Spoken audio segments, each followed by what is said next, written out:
ఎప్పుడైతే నీకు ఆకుల మీద తుప్పర నిలబడుద్దో అప్పుడు మాత్రమే మందు ఉంటుంది దాంట్లో.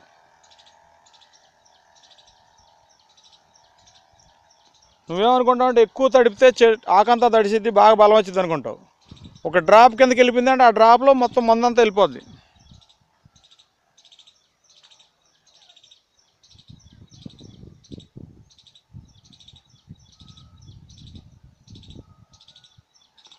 నువ్వు ఇప్పుడు ఆడ కొట్టినప్పుడు కూడా ఎంత టైట్ చేస్తావో నాజులు అంత మందు మన చేనుకు ఉపయోగం.